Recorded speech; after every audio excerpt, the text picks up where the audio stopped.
Welcome to the Scale Builders Guild. Thanks again for watching. Hey everybody, it's what are we doing tonight? We're editing RC videos. Yeah, we're gonna learn how to do some editing. I am a user of Adobe Premiere, Adobe Premiere Pro. I've been using that now for a good decade, probably. I've been a professional video editor. Professional. I've been working as a video editor for 21 years now, and it's something I really love to do. I mostly work in advertising, and I've always sort of just kind of really enjoyed that as a job, and it's really cool because it's kind of spilled over into the hobby, and that's sort of the focus tonight of how we're going to try to do some actual editing tonight. I'm going to show you some of the techniques and some of the tips and tricks I can give you to sort of help you with your editorial process to make your tiny truck videos look amazing. And I should talk a little bit about the hardware that I'm using tonight. No sound, huh? I doubt that very much because I already tested that. But thanks, Ryan, for trying. What I wanted to go through here is actually the video that is behind me here.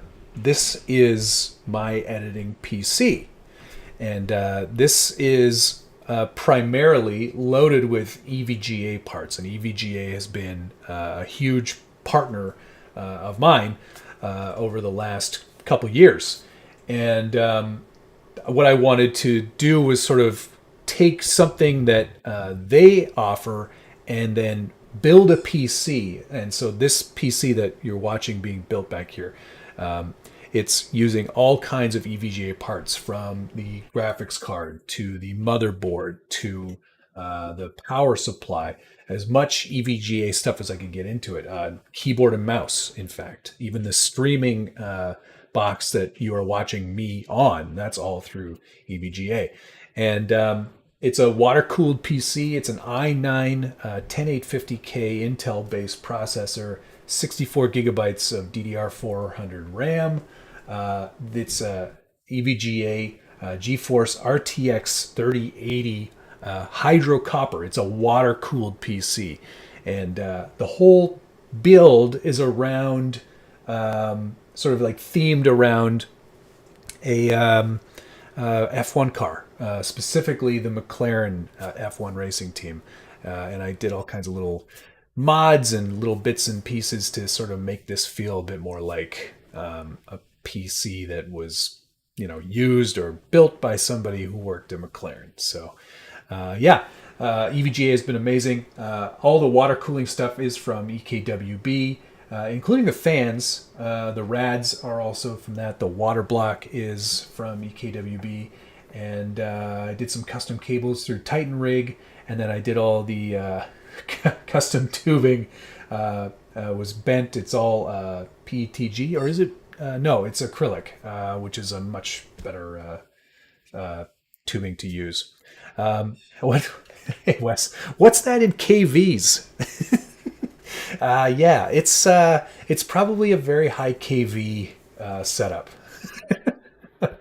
But yeah, the focus of what we're going to be doing tonight is all in Adobe Premiere. And it's probably best that we sort of swap over to that now. I've let you see the PC itself and how that's working.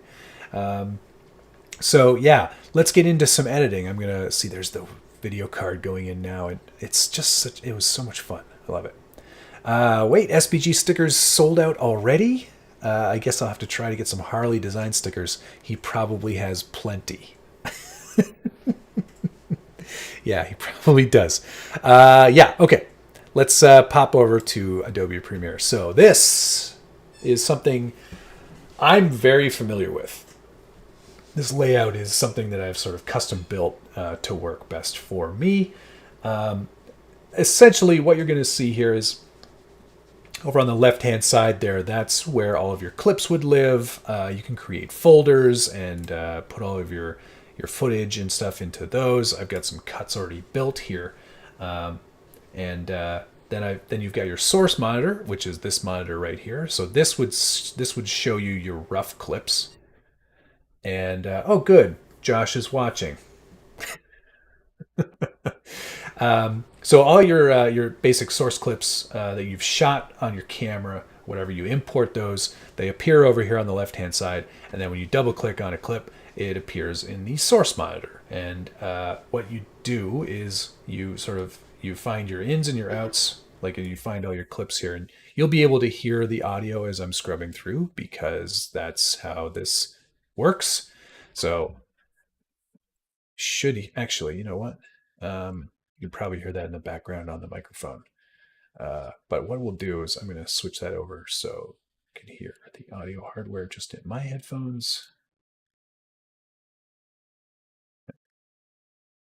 Not going to be dealing with audio today very much. How much did the PC cost? Lots of money.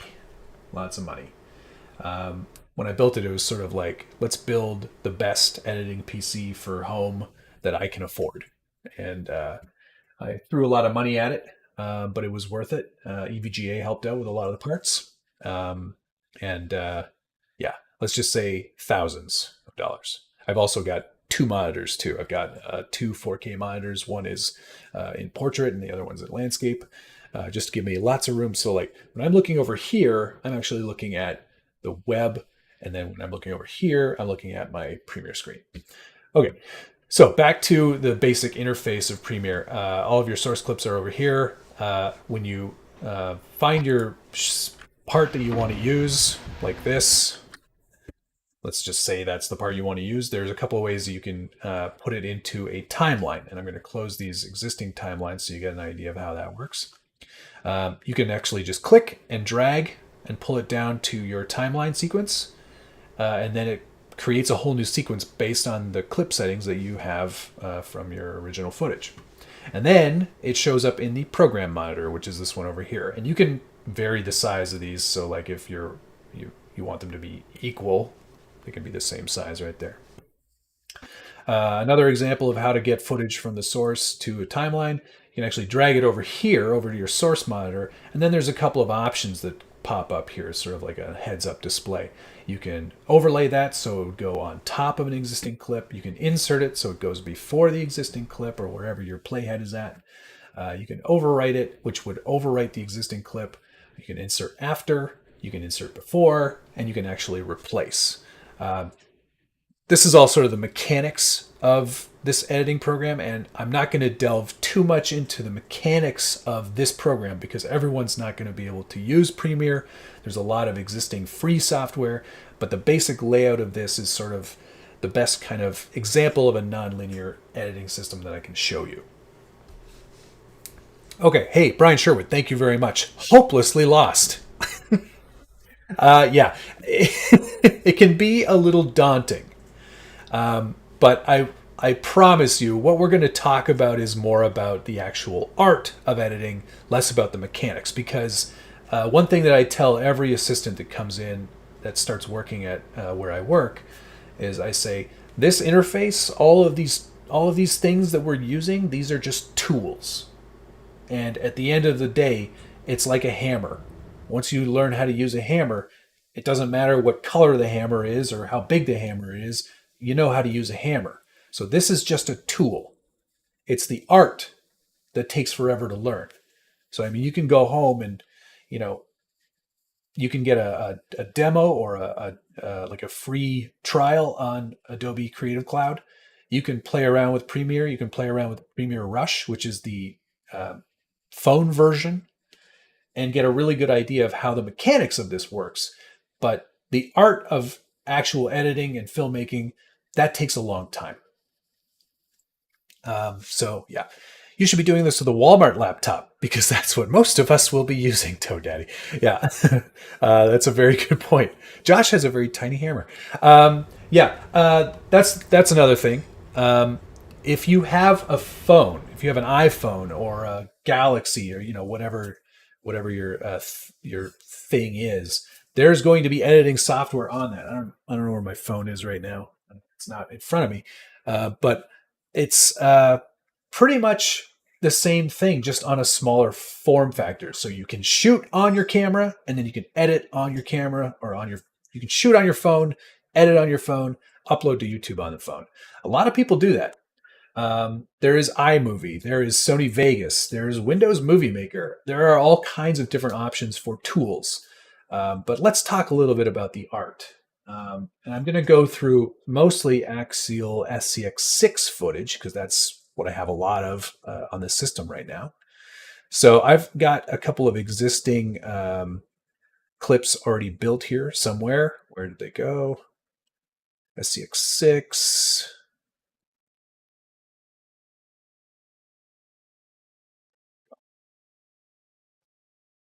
There you go. It's so weird. Actually, just undo so far.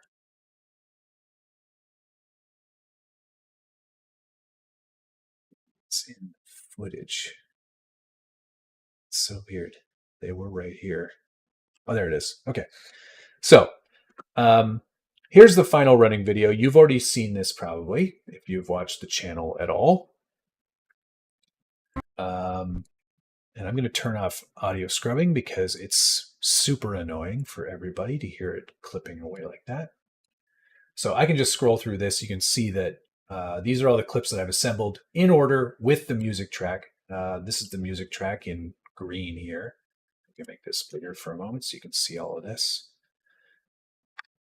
But this is sort of like, the best way of describing this is the edit decision list. And this shows all of the clips in the order that you want them to appear, and all the cuts that I've made too. So you can see, if we zoom in here, there's a cut between each of these clips. And I'm just highlighting those as I go here. So you can see that this is a clip, this is a clip, this is a clip.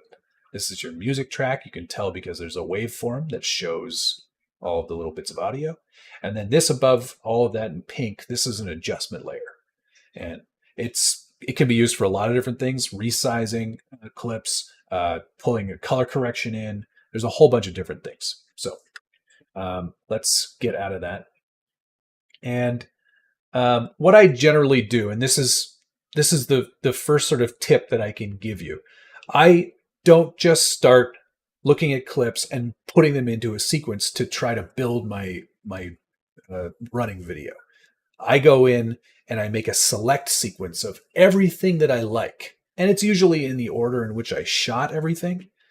That would be something like this sequence, which is every single clip that I have from everything that I shot, all just sort of raw. Like I'll pull in the original clip here.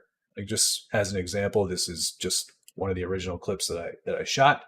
And it's just a big, long sequence of everything that I shot when I hit record. So there's a bunch of different stuff in here. Like, there's some of me following the truck, or leading the truck, I guess, or like close-ups on some of the details. And it's just sort of a long piece. And you can see that it's not really like, some people would just upload this. This would just be their video, just from the beginning to end. And that's not really how I work. And it's not effective either, because it doesn't engage the viewer. You want to make an interesting story. You're trying to tell a story. And the best way to do that is to keep your audience engaged by, having various footage, having some interesting edits, doing some stuff that will engage the viewer. So what I'll do is I'll take all of my footage and I'll start to find the little bits that I like. So, like, as an example, I did this sort of tilt down here. So I'm going to mark it in there, and I'm just going to play that footage through. And I'm like, that's a pretty good opener. We could use that as an opening shot. So I'll mark it in and out. And then I'll just pull that down onto my sequence. And you can see that I've already used that piece. It's already down here because I selected it already. I liked it. So that's where that sits. And now I'll just keep doing that. I'll just keep going through all the footage, finding all the best pieces that I really like. And then I'll watch that select sequence over and over and over and over and over again and then I'll start to mark things that I like. I'll start to delete things that I don't like, and then I'll just kind of keep whittling it down. And then eventually I'll get to a point where I've sort of built a whole sequence. And the whole time the whole time I'm watching all of these clips over and over and over again and watching all of these things, I'm thinking about the story. I'm thinking about where I need the truck to go. I'm thinking about how one cut will go into the next cut. I'm thinking about music. So I've got like music going on musicbed.com, which is where I get a lot of my music. And I'm listening to a bunch of tracks on there. And I'm like, this track would be really good. Then I download that track, pull it into here, and then I start working with music too. So I start to cut to the rhythm of the song. And the great thing about this is that because it's sort of like you're grabbing all these bits and all of it's starting to come together, you start to see the edit come together. And I mean, there's still a lot of trimming and a lot of cuts that you can make to kind of fix everything and really kind of condense it and make it a really nice watchable thing. But I mean, the process for this is that's the best part. So that's sort of like an overview of how I would edit a video. But let's talk about some of the more sort of like tips and tricks. And I'll actually go to the comments here because I've seen a few that I wanted to reach out to. Wester Wheeler, hello. You use Premiere Pro, excellent. I use it at a very basic level, especially compared to how powerful it is. It is super powerful. There are a lot of really amazing features that you can integrate in from the other programs. After Effects, for example, if you want to do some really cool tracking or visual effects or rotoscoping, there was a whole bunch of stuff I did for a video that I did for Traxxas. Which I can't share with you yet because they haven't run it. So leave it up to them to share it. But yeah, there is a lot of powerful tools here. And hopefully, I think over the next few episodes, you'll get a pretty decent idea of how some of those things work. So I'll be sure to kind of share some of those things. All right. Serious question. If I have clips from a project in my timeline and I want to start a new project, it keeps all the clips in my timeline. How can I clear the timeline without messing with the first project? Well, I build projects specifically for the things I'm using. So as an example, this project's called Matt SBG Videos October 2021. And I just started using this in October. And I keep all of my projects or all my cuts for all of the tiny truck stuff in this project. If you want to open a new project, you have to close this project first. And the best way to do that is just to open this and hit close project. And there's a little like hamburger menu. You probably can't see it because it's just outside of there, but there it is. You just go close project, and then it'll bring you to the dialog box where you can open a new project.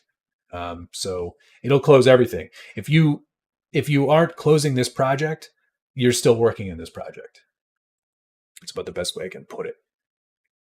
Master, yes, I do storyboarding and scripting. Absolutely. Storyboarding is super important before you shoot. It's not for everybody. It's not necessarily the most important thing. But for me, I like to know what I'm going to shoot before I shoot it. Like I know the locations that I'm going to really well, so I have a good idea of what kind of footage I can capture. But in terms of like one angle to the next, sometimes I want to do a little bit of like an interesting thing, like with a tree wipe, or I want to shoot a truck going over an obstacle. I want to make sure I can get the shots of it underneath. So yeah, I will definitely storyboard. And storyboarding comes from my work in advertising.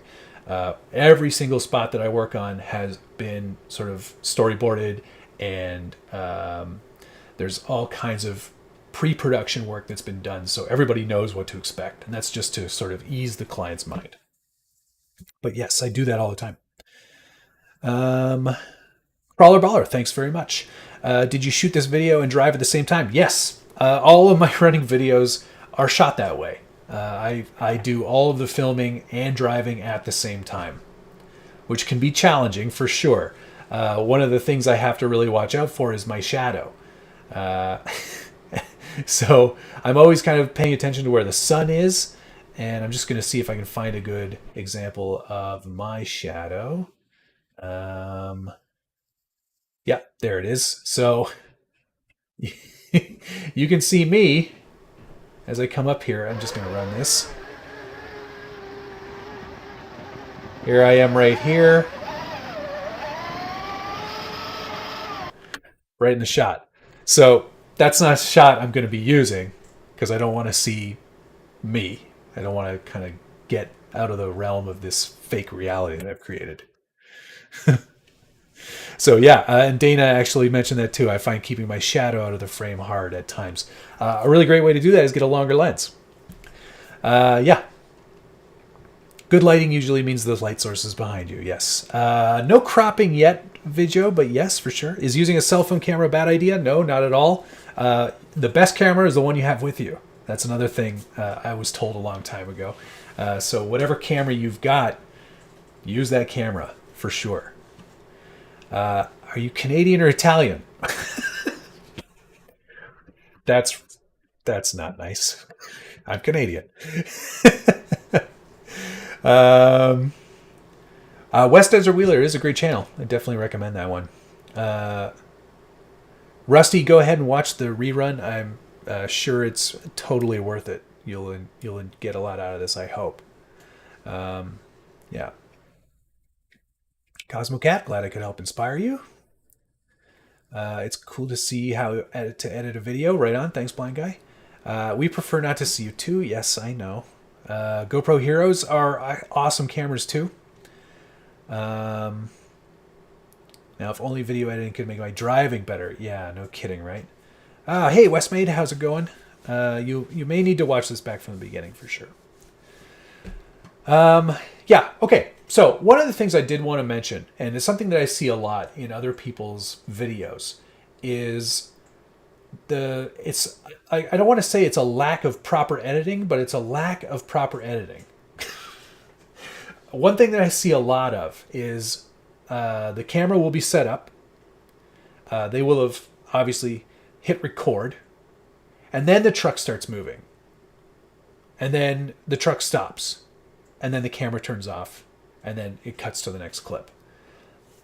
All that is footage being put together basically from when you hit record to when you hit stop, and then they just put all those clips in this sequence down here, and that's not really editing. The whole idea is you should build it so it feels like the motion is continuous. So as an example, I would never, unless it's on purpose, I would never start a clip with the truck not moving. Like for an intro clip, like something like this, it's fine because then it starts moving and then, it kind of makes sense. But I would never start a clip, and I'm going to see if I can find one here. Yeah, so like here's a good example in this clip right here. I'm sort of like positioning the camera to get it up kind of close to the mirror. And I'll just make this window a little bit bigger so you can see that. So it's just sort of like sitting there, my shadow's in this corner, and I'm kind of like trying to find a good place to put the camera. And I'm like sort of searching around. Cut all of this. You don't need any of this. Start it here where the truck's already moving. Somewhere in there is probably going to be a better place to start. But like, see how the camera's moving up? That's all useless stuff. That's all fluff. Get rid of it. You don't need it. So that's one of the things I can definitely recommend. Other things I'm always looking for when I'm putting together a sequence is continuity. Continuity is super important, especially in tiny truck videos. You want to make sure that one shot will connect to the next one. So here's a good example right here.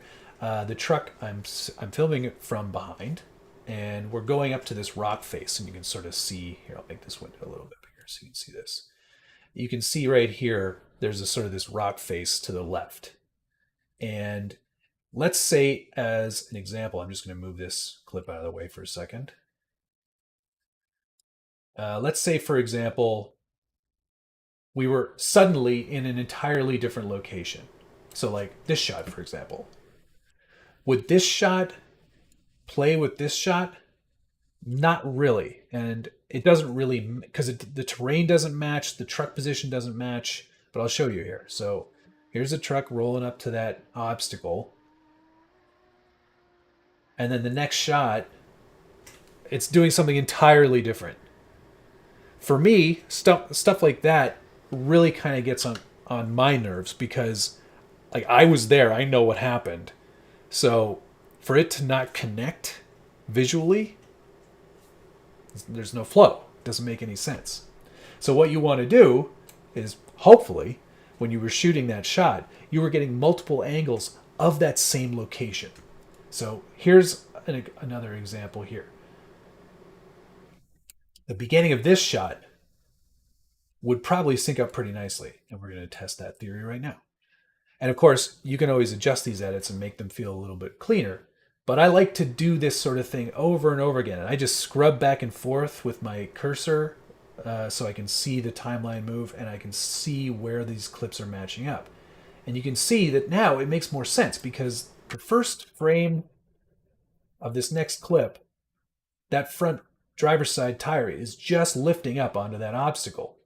And if you go back to the first or the last few frames here, you can tell that it's about to do exactly the same thing on that obstacle. So continuity will make for a much more enjoyable experience. That clip to the next clip just works so much better. So stuff like that, if you're always trying to make this feel as if it's a connected series of cuts, these are the sorts of things you need to really focus on. All right, Jerry Volpini, thanks very much. I picked up a gimbal, legit, changed how I shoot. Absolutely. I use a gimbal all the time. I'm using a Zhiyun Crane V2. And I've had that for, I don't know, 6 years probably, 6 or 7 years. It's not the best one on the market by any means, but what it does allow me to do is stand up, not be bent all the way over. I actually have it flipped, so what would normally be the handle where you would hold the camera like this, it's actually flipped upside down. So the camera can basically skim right along the ground.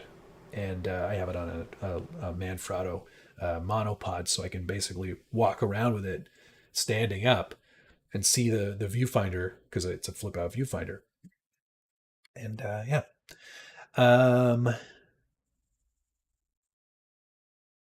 yeah. West Desert Wheeler, same thing.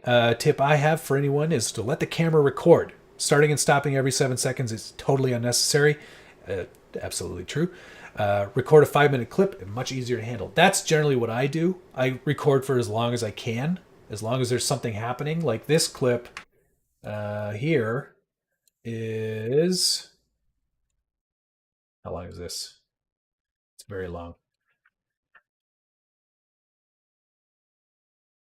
9 minutes. I just let the camera go for 9 minutes. I mean, it's slowed down, so actually it's only a third of that. It's 3 minutes. But yeah, just let the camera run.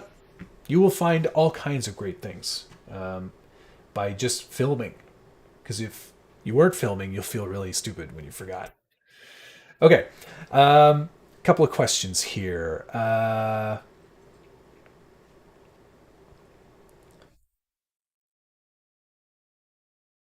Somebody was asking what speed I film at. And what this was shot with. All right.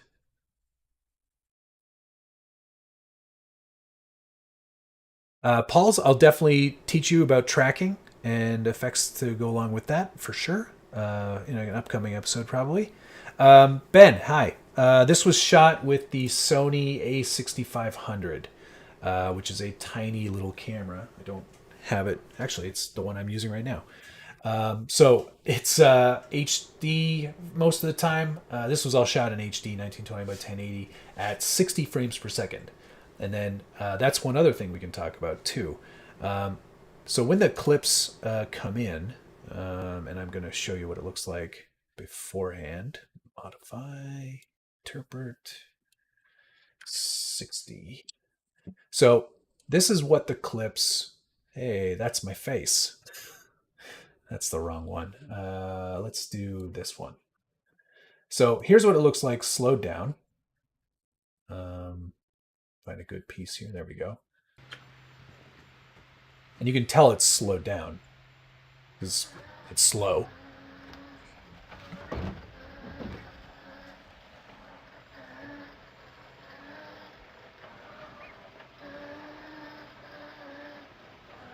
Nice sun flare there, natural flare.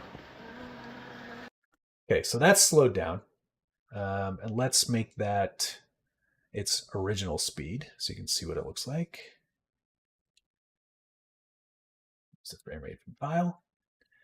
And I'm going to go to the same portion here just so you can see how that looks.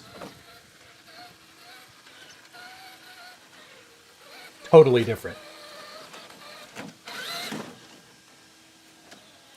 It doesn't have the same kind of art to it, does it? It just kind of, it's moving so quickly. So yeah, I shoot everything at 60 and then I resolve it back into my timeline at 24 frames per second. So that means it's slowing it down because you shot all those extra frames. Did I do the cuts on flying cars? No, I did not. Josh didn't post a Scale News update because he got home late last night. All right, where are we at here? Crawler Brother, thanks very much. What speed is slowed down to? I think I just answered that. 60 frames per second it's shot at, and then I resolve it back to 23,976, 24 frames per second. That's generally what I shoot at. If it's like a super fast car, I will shoot at 120 FPS because it tends to sharpen up the frames in between, so it's not super blurry, which is helpful. Osmo 5. I had an Osmo. I loved using that. I also put that on a gimbal. No, it is a gimbal. I also put that on a monopod, so I could. I also put that on a monopod, so I could use it low to the ground. John, if you shoot a video from multiple places during a crawl, do you use fades or dissolves to transition between sections of the drive? Good question. Transitions are difficult to do sometimes. I'm not a fan of dissolves, and that's probably because it was sort of ingrained into me as a commercial editor. The thing we always used to say is, if you can't solve it, dissolve it, which is it was sort of like an editor's joke, not super funny, but it's one of those things that's like, it's sort of like the lowest form of transitions possible. So in terms of like what I would do and what I've done in the past, I think I even did it in this running video, is I just have frames of black. Sometimes it's nice to just cut to black to show a passage of time or change of place or bring some drama to a cut. Like, for example,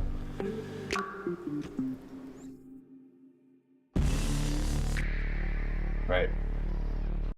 So little things like that can bring a lot of drama to an edit. If I had just connected those two clips, it wouldn't have the same impact.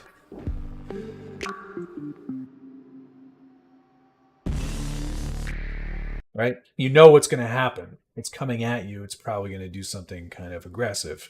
But by taking that out, allowing that music sort of pause to kind of play out, that becomes a much more interesting way of transitioning from one scene to the next. You can use a bunch of other things. There are a whole bunch of effects built into here in terms of video transitions. There are wipes, like the good old-fashioned clock wipe, which I don't use very often, but it is something that people have used. It's something that works. You can definitely dissolve too. Dissolves work, especially with slower footage like this. Crawling footage tends to work pretty well. But I tend to stay away from them. I also have used a bunch of other visual effects too. If I've got, I don't know if I've got the Sand Scorcher video handy. I might look for that here real quick. That one uses some effects from a plugin. So, I mean, there are lots of different ways to sort of transition, but I tend to stay away from dissolves. That's just a personal preference. But great question, John. Jerry Volpini, thanks again. Where do you get your music from, and why do I have to pay to comment? You don't have to pay. Anybody else can comment. Don't hit the money button. Just say something. Type it in. But Jerry, I get all my music from two places: musicbed.com, which is an excellent source. You do have to pay. I pay a pretty heavy licensing fee to use that music, but it is a little more unique, and I don't hear it everywhere else, which is great. And I also use epidemicsound.com. So those are the two places that I tend to gravitate towards. Their music is, in my opinion, some of the best. Great playlists, great search features. If there's a genre of music that you really want to get into, there's lots of great stuff there. All right. Have you ever thought about putting a subliminal message in your videos? I know. I think that these are subliminal enough. I think that they tend to, and the better videos, I think they get a fair bit of attention and end up getting people to buy RCs. So that's about all I can ask for. What if you use a real camera? Do you mix stills and motion? I have done that too. All of my cameras, like the A6500, it's a stills camera as well. It'll shoot stills just as well as it'll shoot video. But there are times when stills can work really well. Some of my past videos have definitely shown that off. That's the answer I was looking for. 24 FPS. So Crawler Brawler, what you have to do is like film and TV has always been at 24 frames per second. And in order to get it to look nice and in slow motion, shoot at 60. And then there is a feature in here. It's super easy to use. Under Modify, Interpret Footage, you can go in here and change the frame rate. And then that'll actually make your clip slow motion if you shot it at 60 or 120 or whatever, but you have to resolve it back to 24 in order to get it to look slow. Cool. How many cameras do you all use? I only use one. Actually, I have two that I use. I've got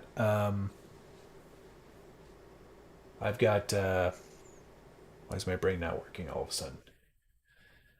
I've got a Sony A6500 and a Sony ZV-1. The A6500 has multiple lenses. The ZV-1 is more of just like a blogging camera. But yeah, I also shoot in multiple lenses. I've got a wide angle lens. I've got a telephoto, and they all create kind of different looks. So for example, this shot was telephoto, so I could be a long ways away from it, but still close. And then this was all sort of like medium wide stuff. Toby, yes, I definitely try to match parts of the video to the beat of the music. Cutting on the beat is a great way to keep people engaged and interested, and keep the flow and keep that sort of tempo of a cut. So a good example is sort of the intro of this SCX6 video. I did all these jump cuts in between on the beat.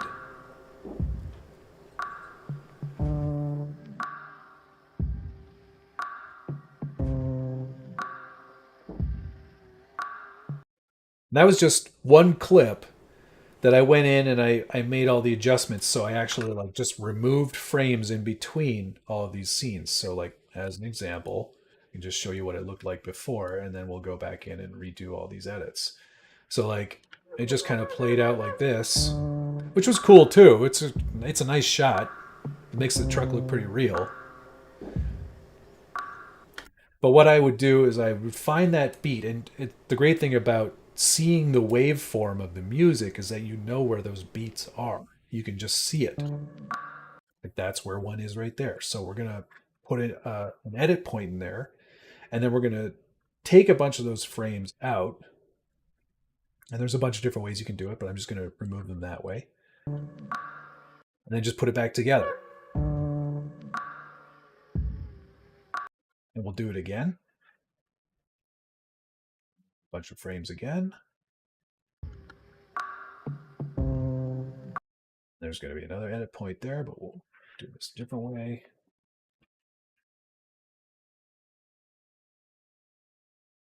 Oops.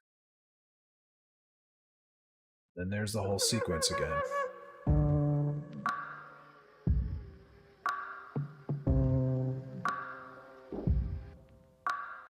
So just another way of bringing a technique into your cuts. And it's fun. It's super easy to do this stuff. It just takes some pre planning and thinking and getting the right stuff.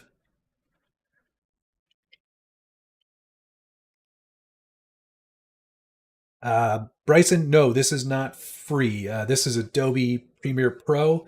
It's a editing program that I've been using for a long time professionally, and it's just something that I have access to. But nothing that I've shown you so far is something you cannot do with a free piece of software.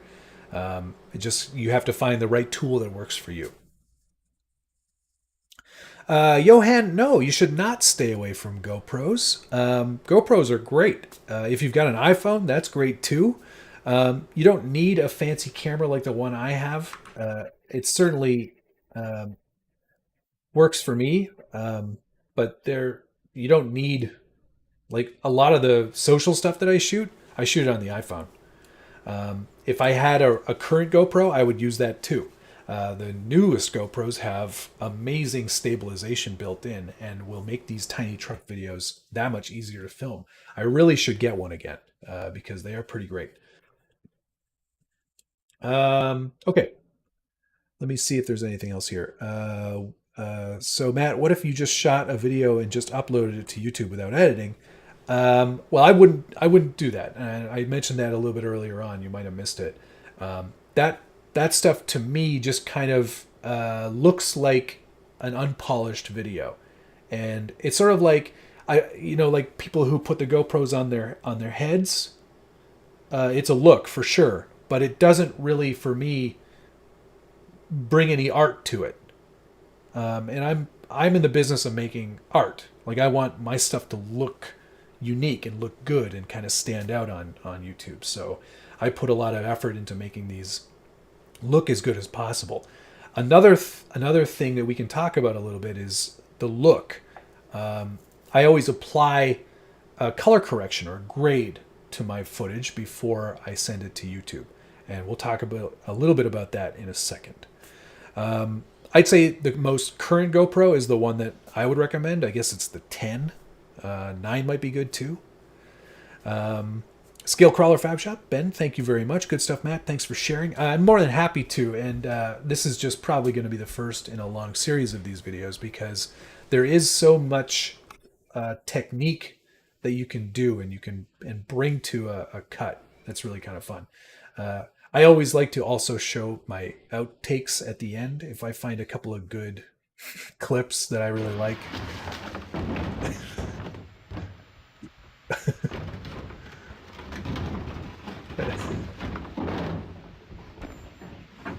It's always, for me, it's important to show those moments. And the main reason I like to show those moments is to show that not everything is perfect the first time. I see a lot of videos where it's like, yeah, I crawled up that obstacle in the first time. It's like, no, you didn't. Or no, you probably didn't. So, yeah, that's definitely something I like to share. But yeah, it's all about, for me, it's all about telling a story. And if I can tell that story through a bunch of really cool shots and imagery and like interesting edits, like this was a fun edit for me because of the motion that was sort of that occurred. So we're traveling left to right. The camera's moving left to right.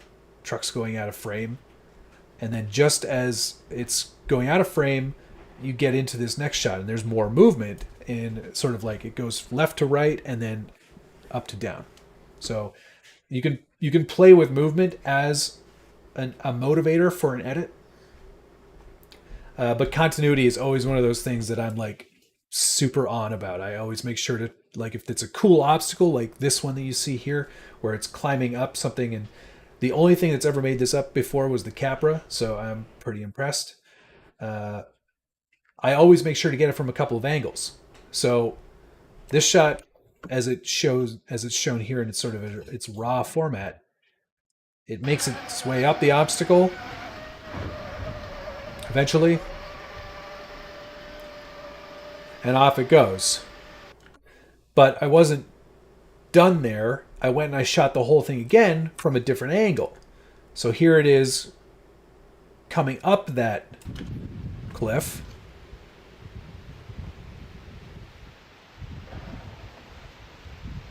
Eventually. So that way I had the connective tissue to make this more than just one long shot. Now I could go from it getting up that obstacle to connect into the next shot. And that's just sort of like, that's filmmaking 101. Always make sure you get multiple angles. Anytime I'm on an editorial shoot for a commercial, there's a master, there's a medium close, and then there's a close-up of the same action over and over again. So that way, the director's giving me 4 different options for stuff that I can cut to make the dialogue flow or pick a better piece of dialogue from another take. It's all about that. All right. I love shooting with DSLRs, but they're so damn heavy. Yeah, I mean, get a mirrorless micro camera like mine, not full frame, and then it's super easy. Bang out something simple. Okay. Well, I hadn't really thought about doing that, but I guess I could do that. Why don't I take a few clips from a section here, doing some rock crawling, and we'll see what we can kind of build.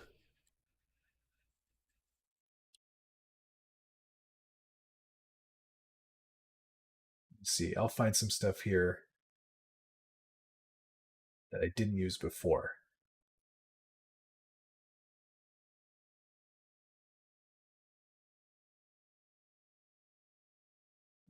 Use some of this stuff here. I'll just take a few of these clips.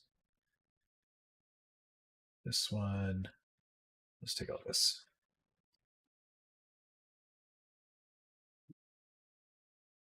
Okay, so one thing you can see here, well, you can't really see because I have it in the way, but whenever there's a highlighted clip like this, you can see this one's blue. This one's blue, these are red. It just means that they've been used twice. Just like I like to make sure I've got duplicate detection on so I'm not repeating the same shots. But this is just for editorial purposes right now. So, okay, so we've got this truck going through here. Some natural kind of edit points here.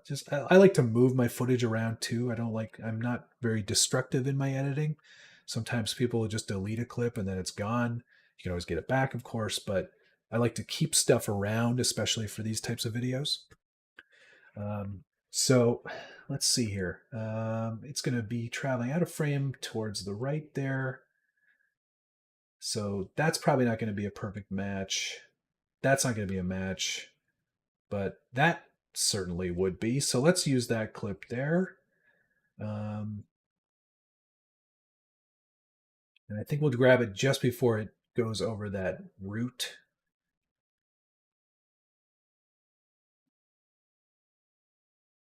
It's pretty cool. We'll keep that short.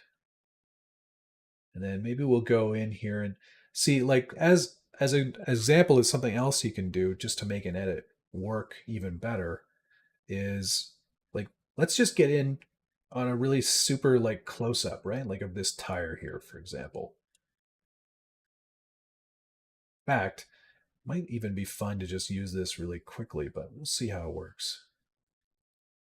Yeah, I think we'll do that, actually. We're going to cut this a little bit earlier on in the jump. And then we're going to see if this matches up with it. Yeah, I think we'll be able to get that action to work. And see, here's like, this is all part of the editorial process, is experimenting, trying things.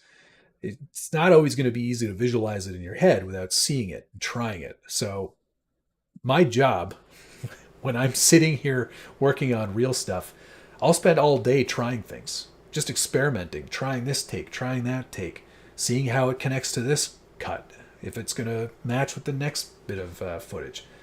It's all about trying things. So, okay, so you've got the same motion here, right? This truck is coming down off that route, and we're going to try to match that into that. So let's see how this looks.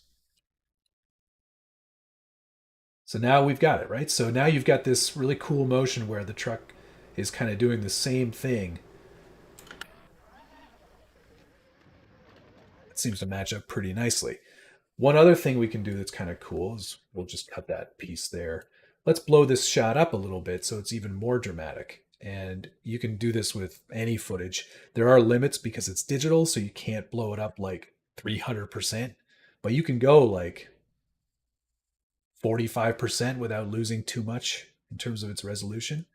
And then we'll get closer down towards the ground so we can see more of that. That's going to be a great cut now. I think that looks pretty cool. So there's a little edit technique right there. And if you wanted, you could keep this next shot and just punch back out on it, but there's nothing much of interest happening there. It's all a little bit. And you wouldn't want to do this because it's too much of a jump cut, and not a jump cut in a good way. Just sort of like just pushing back out. It's kind of useless. So we can lose that because we're not going to use any more of it.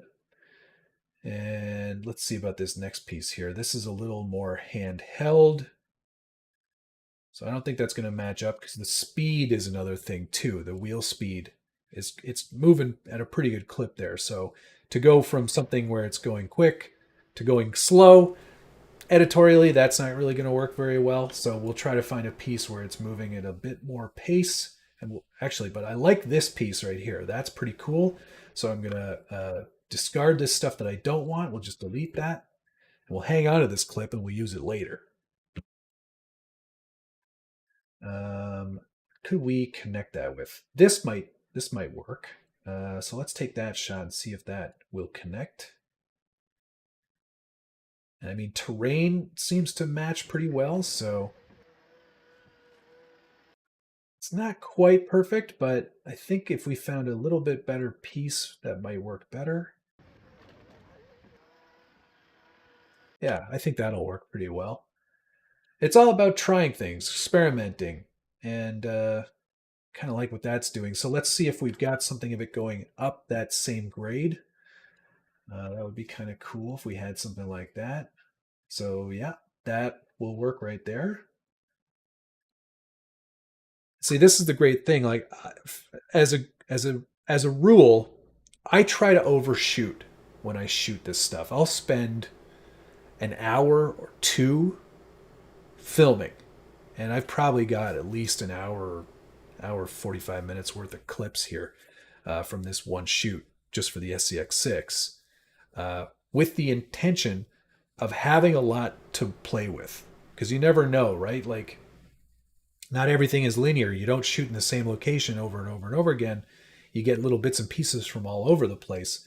So I'm trying to make sure that I have enough to work with to make a cool cut that's got a lot of variation. Okay, let's take another break here and look at some questions.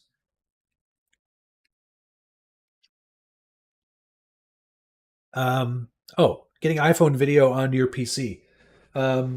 I think you can use iTunes, if I'm not mistaken. Just plug it in through the USB to Lightning cable, and you should be able to see everything that's on your phone and drag and drop off there. I honestly, I don't know, because I use iCloud Dropbox sort of stuff, and I feed them off of there, or I edit them on the phone.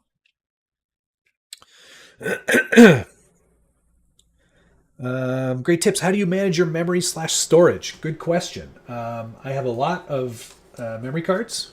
I've always got memory cards at the ready. They seem to multiply if I don't keep my eye on them. But I have an internal SSD, a terabyte SSD that I use specifically just for my own media. And I don't keep all of the media forever. I tend to rotate it out every couple weeks. Because I don't generally go back to this stuff, and if I do, I have the master edit that I create, and I keep those on another backup drive. That's like a 4 terabyte drive, and that's just specifically for backing up all the masters. But any of the rough clips that I have here, those eventually get tossed and lost into the ether. But I do hang on to them for a while. But good question. Got into this video a little late. I'm going to have to start and watch from the beginning. Yep, definitely. I think it's nice to see some of you pro guys sharing for some of us not so pro guys. I appreciate that. That means a lot. Thank you.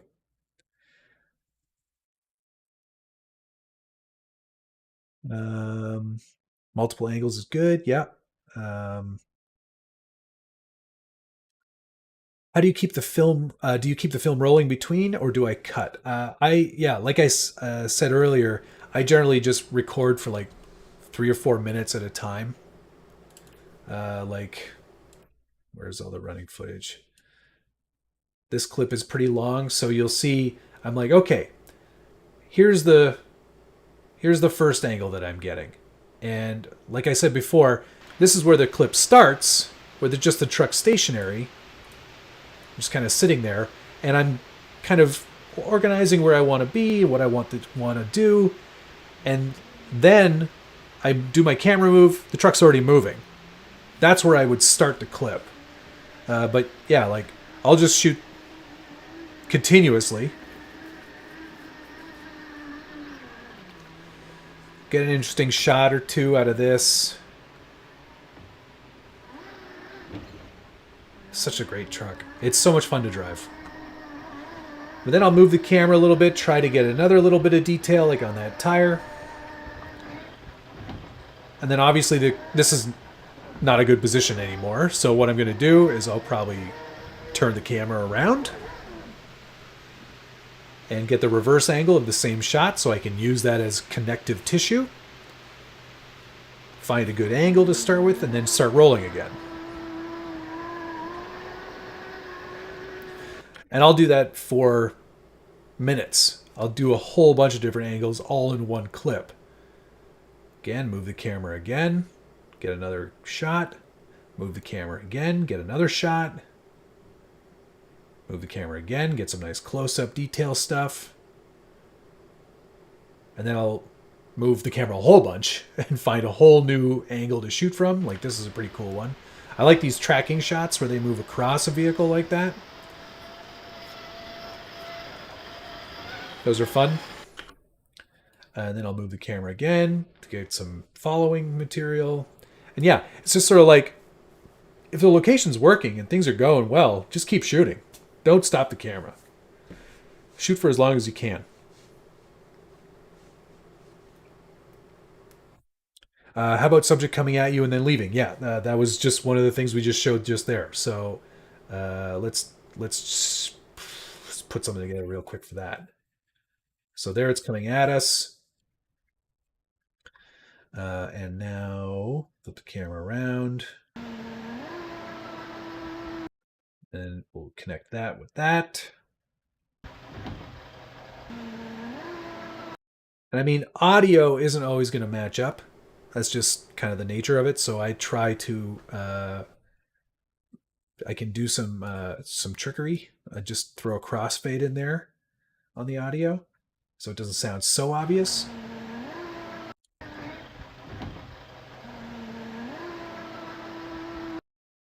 So yeah, that's connecting two shots. I like to do that. Sometimes I'll go like, if I can find a good one, like actually this might be an even better place to do that.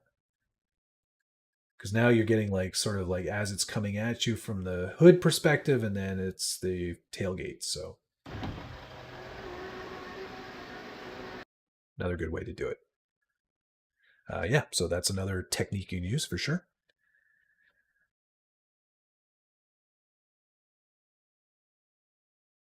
You have a mirrorless, but all the wind, you need a like a Ziploc bag or something to put that in, West Desert Wheeler. Oh, you said no. No, I said I bang out something simple, single take videos. There you go. You got a demo out of it. Toe Daddy, yeah, you can definitely not send me any videos. and then edit them like I did with pics. Because it requires a lot more effort to do video than it does photography. Photography is sort of like one and done, whereas this is like one picture every one frame every second is like 24 of those. So it's a little more work. Um, Video room live would be cool. Way too much work for me though. Yeah. That edit you did the other day where you showed yourself editing the video was cool. I like how that turned out. What edit was that? It doesn't sound familiar.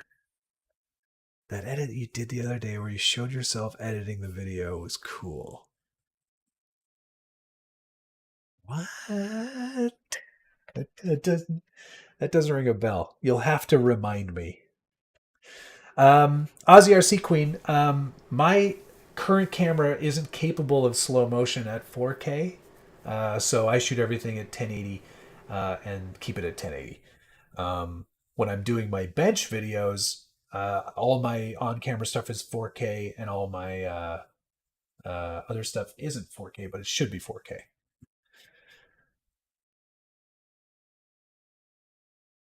Yes, the zoom in is definitely something I do. I used to do it a lot in my on the bench stuff. Um, where's my Fortec video? I'll show that. Let's. Did I call that one?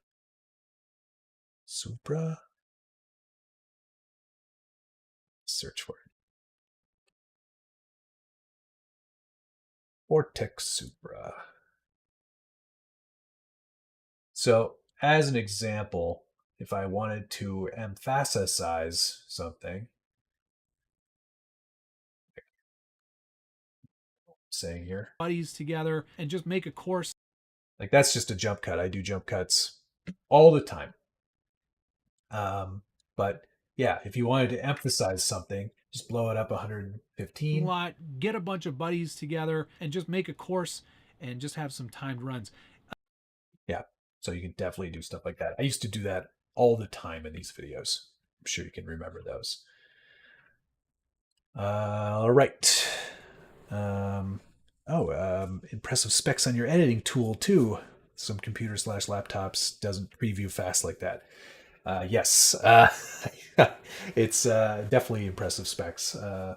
I'm very happy with this machine, and it was super cool of UVGA to help hook me up with some gear because it not only helps my hobby, it helps my business too because I do still work from home and don't have a laptop right now, so this is a million times better than that.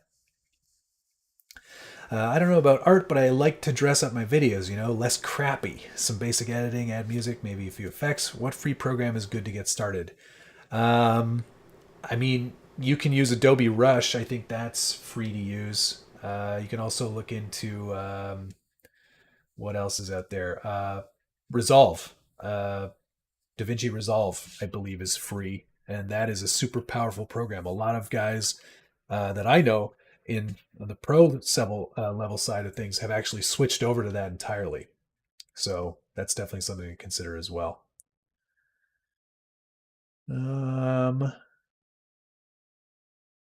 I predict you totally re-editing your SCX6 video tonight. Yeah, it is a lot of fun. I love editing. The process is fantastic. It's a total blast, and I love doing it. Um, do you hide multiple cameras to get one obstacle or rerun the obstacle? I tend to rerun the obstacle. It's just easier for me filming by myself to shoot it twice rather than try to set up a bunch of different angles. Helpful video, your latest of many. Oh, thank you very much. Appreciate that.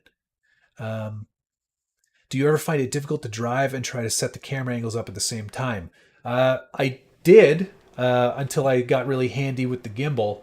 Now it's sort of like it's second nature. I always film one or always drive one-handed and film with the other. So I've kind of got that sort of down to a science. I know where to put things in order to get all the right shots. What What percentage do you set your general slow motion shots? I don't do it in a percentage. I shoot everything at 60 frames per second, bring it into the system, and then interpret it at 24. And all my sequences are 24. Did your own voice bother you at the beginning when making videos? No, it didn't. And it's probably because I'm really used to my own voice. I voice over, just do the rough scratch voiceovers for all the ads that I cut. So I've been hearing my own voice, and I did it for everybody in the office at the same time. So I've been doing it for 21 years. I'm pretty used to it by now. And when you say pro, you don't mean Josh, do I? No, absolutely not. For that side pan shot that was with a gimbal, yes, just a very steady hand. I also have a slider, which I haven't used in, honestly, I haven't used it since I built the PC for the video that I was showing at the beginning there. But yeah. Yeah, I wonder if. Oh, well, actually, the one final thing I did want to share was color correction, which makes such a huge difference in the footage. And this shot is a great example of that. B. Keckner, how long did it take me to get good at driving one-handed? Well, I still have failures of that.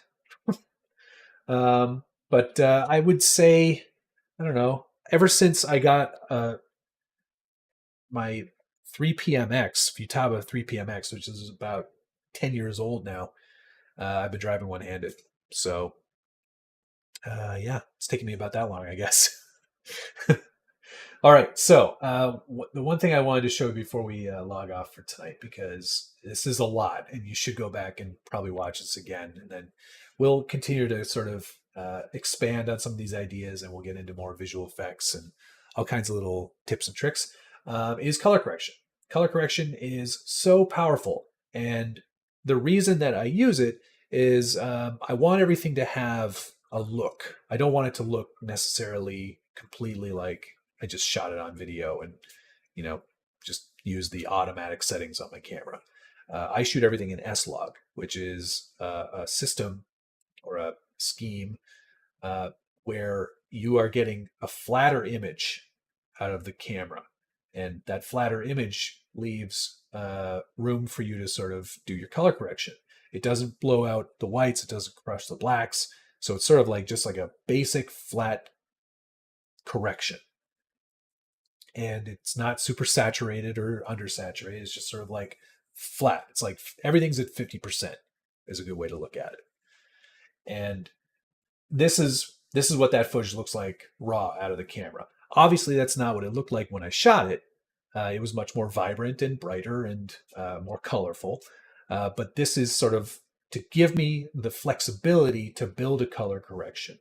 So let's switch over to the color tab here, and you're going to see things change a little bit. There's a whole bunch of tabs over here, and it's basically like Lightroom. If you watched any of my Lightroom live shows, this is basically going to be that for the next few minutes. Lightroom functions a lot of the same way that Lumetri does, and Lumetri is the color system that Premiere uses. And there's a basic correction, just like there is in Lightroom, where you can sort of adjust your exposure, your contrast, your highlights, shadows, the white level, black level, and saturation. And see, that's probably what you're looking at there is probably closer to how it was on the day that I shot. And we'll just blow that up so you can get a good look at it. That's sort of what it looked like on the day. But this is a very powerful tool, and you can do all kinds of stuff with this. So let's just go back to where it was. That's where it came up. Out of basic correction, there's creative, and there are a bunch of looks. You can actually, I purchased a bunch of additional looks. All these are looks. that will change how things look. And there's a guy who does stuff specifically for Sony's that shoot in S-Log, and he's created a whole bunch of really cool lookups, LUTs. They're called lookup tables, and it's basically like plugging all these different values into not just the basic correction, but some of the more advanced stuff too. And you can change the whole look of it with a click. So let's go full frame on that. That's what it looked like before, and that's what it looked like after. Pretty interesting, pretty powerful stuff, unique. And you can apply these looks or any of these effects for color. We need a sky drama button. 100% Wes. So you can apply these looks just to each clip, or you can do what I prefer to do, which is, I'm just going to remove that now. I like to apply it to what I call it, or what is called an adjustment layer. And an adjustment layer is like another video layer on top of your running footage, your footage layer, that you can do all kinds of stuff to. And I've put a look on this one here, and I built this one to sort of be specific to this cut and this terrain and this location. Makes it feel like a very much more dramatic look, right? If that's what it looked like coming out of the camera, that's a much more interesting look to me. Kind of nice to just click color correction. I mean, there is sort of like, there are all kinds of tools in here that will give you a basic kind of look. But if you want it to be unique, you kind of have to spend some time in this tool itself. Yeah, and so like I apply that as an adjustment layer over the whole thing, and then I only have to do it once, and then it applies to everything. And in some cases, like let's do something. If you were matching footage from a different location, and you wanted it to all be the same, let me see if I can find something that would sort of satisfy that. Go Supra stuff here.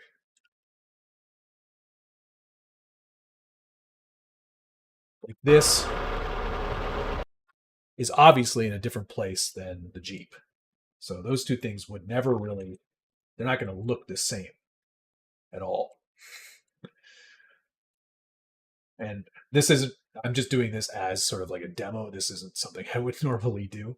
But there is a really excellent thing in here called color match. And if you go into comparison view and you find your reference, so like let's say as an example, we're trying to match this Jeep footage to be the same as this Super footage in terms of the color balance and light and density and everything. You can do an apply match, and it's going to do its best to make this look like that. Why is that working?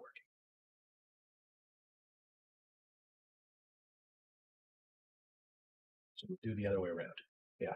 So it tries to match the density and the color and the highlights and saturation and everything to be the same place. It'll never be the same because it's way too far away.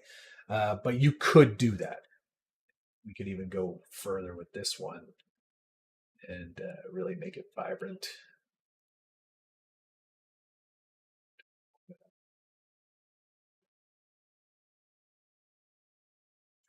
Again,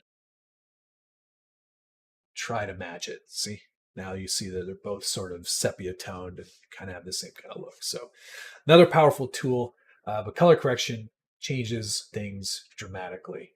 It's one of my favorite things to do towards the end of the process. Something I always do at the end, but it can change the whole feel of a running spot. You know, like if this, let's just say for example, we didn't go with this look and we went with something way more dramatic, like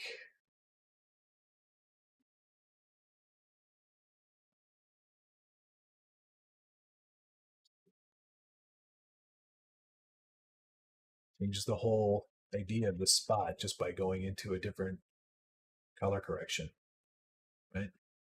So you can play with that. Something that I play with all the time. All right. What else? Corrections where I'm hesitant. I don't know if I should throw an adjustment layer across everything since so many of my videos have shady shots or sunny shots where it looks totally different. And that's sort of the thing, West Desert Wheeler. You kind of have to find a balance.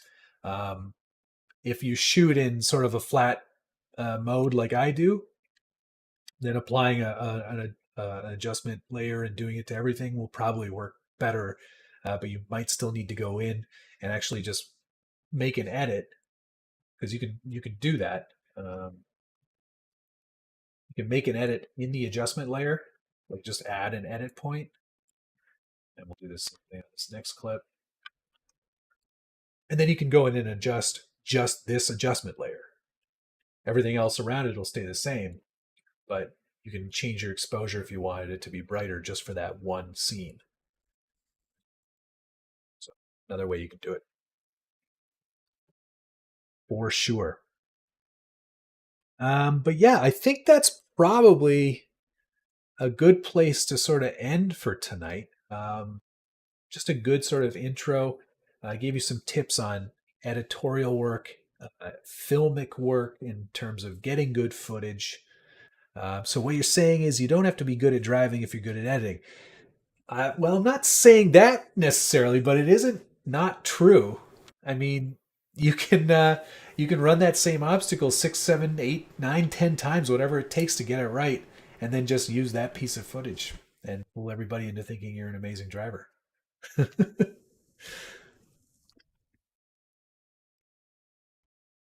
But yeah, I think that's probably a good place for us to end tonight.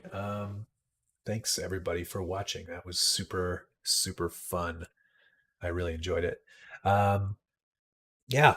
So my thanks again to EVGA for helping set up me with this amazing computer. It's pretty kick ass, and I'm gonna scroll ahead uh, to the cool parts of this build because it was super fun to do. Zip, zip, zip, zip.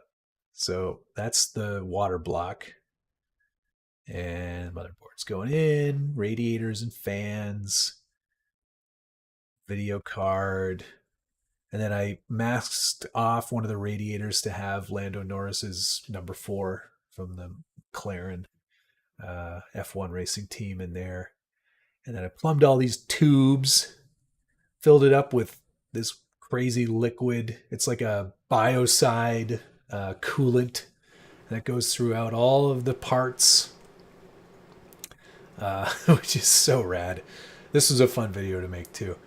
Yeah, powered it up, turned it on, and ended up with this kick-ass PC. So my thanks to EVGA for sure, and my thanks to everybody for watching and playing along with this. If you've got any editing questions whatsoever, by all means, toss them in the chat afterwards. I will most definitely answer them. If you want to reach out on Instagram, you can do that too. But yeah, thanks to Brian Sherwood, Crawler Baller, Jerry Volpini, Crawler Baller, Jerry Volpini, and Scale Crawler Fab Shop. You guys rock and roll. You see me tomorrow night. It'll be Wednesday. Josh and I are going to be doing our thing. We're going to go over our Christmas wish lists, which is always a fun episode because it's getting to be that time again, which I cannot hardly believe already. Yeah, stay tuned for that. That'll be fun. 9 p.m. Eastern tomorrow night, live stream takeover. Hey, we didn't have any audio dropouts or issues at all tonight. It's amazing. It's so great. Yeah, that'll do it. Thanks, everybody. See you tomorrow night. Love you. Bye.